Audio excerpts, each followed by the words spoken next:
ஒரு ஜமீன் பரம்பரையில் வந்தவர் மீனாட்சி. தன் கணவர் மறைவுக்குப் பிறகு அந்த பெரிய பங்களாவையும் எக்கச்சக்கமான சொத்துக்களையும் அவர்தான் நிர்வகித்து வந்தார். அவருக்குத் தன் மகன் கார்த்திக் மீது அதிக பாசம். ஆனால் அவன் தேர்ந்தெடுத்த மனைவி பார்வதியை அவருக்குப் பிடிக்கவில்லை. பார்வதி அதே ஊரில் ஒரு அரசுப் பள்ளியில் ஆசிரியையாக பணியாற்றி வந்தாள். கார்த்திக், நம்ம பரம்பரைக்குன்னு ஒரு அந்தஸ்து இருக்கு. இந்த பார்வதி எதுக்கு இன்னும் அந்த பழைய ஸ்கூலுக்கு வேலைக்கு போய்கிட்டே இருக்கா? நம்ம வீட்டு மருமகள் இப்படி சாதாரணமா வேலைக்கு போறது எனக்கு அவமானம். அம்மா, அவளுக்கு கல்வி சொல்லிக் கொடுக்கிறது பிடிச்சிருக்கு. அதுல என்னம்மா தப்பு? அவ யாரையும் எதிர்பார்க்காம இருக்கணும்னு நினைக்கிறா. அத்தை, நான் வேலைக்கு போறதுனால நம்ம குடும்ப பெருமை குறையாதுங்க. நான் சொல்லிக் கொடுக்கிற ஏழை நிறுத்து. உன்னோட இந்த லட்சியம் எல்லாம் வெளிய வச்சுக்கோ. இந்த வீட்டுக்குள்ள நான் சொல்றதுதான் நடக்கணும். ஒழுங்கா வேலைய ராஜினாமா பண்ணு, இல்லைன்னா இந்த வீட்டை விட்டு போயிடு. ஒரு நாள் மீனாட்சியின் தம்பி ரவி வஞ்சகமான எண்ணத்தோடு வீட்டிற்கு வருகிறார்.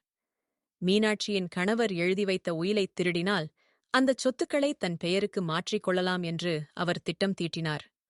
ஒரு நள்ளிரவில் அவர் அந்த பத்திரத்தை திருடிவிடுகிறார். கார்த்திக், நம்ம பரம்பரை சொத்து உயிலைக் காணோமே, அதை யாரோ திருடிட்டாங்க. அது இல்லன்னா நம்ம இந்த வீட்டை விட்டு போக வேண்டிய நிலைமை வரும். என் தம்பிதான் இத பாதுகாப்பா வச்சிருக்கேன்னு சொன்னான். ஆனா இப்போ அவனும் காணோம்.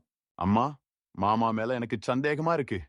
அவர் நேத்துல இருந்து போன் எடுக்கல. அத்தை, பதட்டப்படாதீங்க.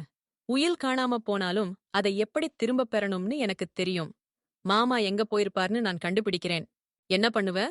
ஒரு ஸ்கூல் டீச்சரால ஒரு பெரிய கிரிமினலை எப்படி பிடிக்க முடியும்? பேசாம இரு. பார்வதி தன் பள்ளியில் படிக்கும் மாணவர்களின் பெற்றோர்கள் சிலரிடம் உதவி கேட்கிறாள். அவர்கள் கிராமத்தின் பல பகுதிகளில் வேலை செய்பவர்கள்.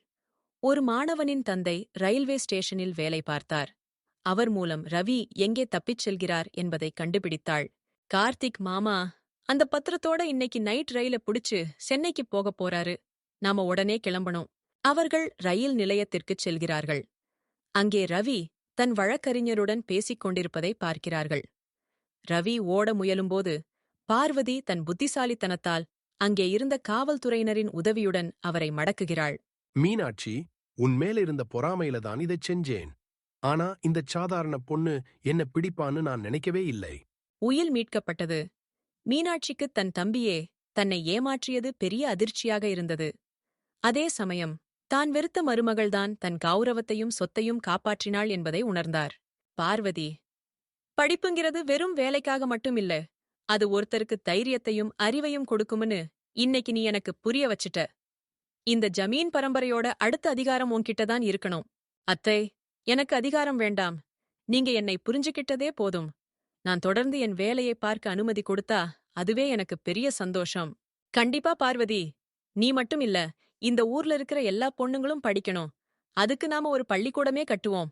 அன்று முதல் மீனாட்சி தன் பிடிவாதத்தை விட்டுவிட்டு ஒரு நவீனமான மற்றும் அன்பான மாமியாராக மாறினார். பார்வதி அந்த பள்ளிக்கூடத்தின் தாளாளராக பொறுப்பேற்று பல ஏழை மாணவர்களின் வாழ்வில் ஒளியேற்றினாள்.